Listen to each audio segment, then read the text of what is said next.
une journée qui est organisée par le ministère de l'Économie, des Finances et de la Relance. Elle se tient à Bercy annuellement depuis 10 ans.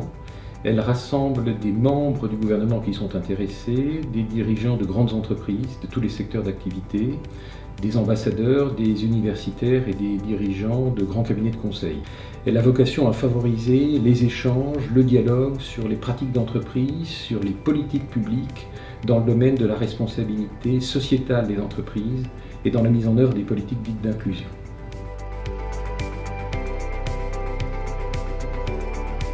J'ai présidé pour CMS Francis Lefebvre Avocat une session qui a été consacrée à l'inclusion des personnes handicapées et au maintien dans l'emploi des salariés âgés. Nous avons voulu mener une réflexion dans un cadre comparatif, dans un cadre international, concernant à la fois la France, concernant l'Allemagne et concernant la Belgique. Et c'est la raison pour laquelle Monsieur le secrétaire d'État en charge des retraites et de la santé au travail a été invité à participer à cette session, ainsi que Monsieur l'ambassadeur d'Allemagne et de Belgique. Et de surcroît ont participé deux responsables de grands groupes, Continental et Solvay, pour élaborer une réflexion sur les pratiques particulièrement exemplaires qui ont été mises en œuvre dans ces entreprises.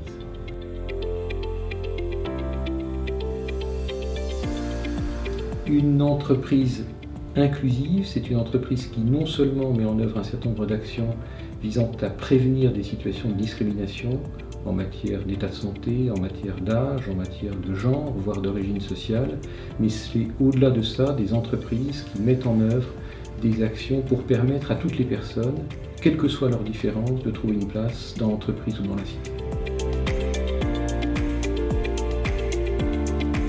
CMS Francis Lefebvre est un acteur reconnu dans le domaine du conseil, c'est une institution du monde du droit et des affaires. Il a naturellement vocation à accompagner l'évolution des normes.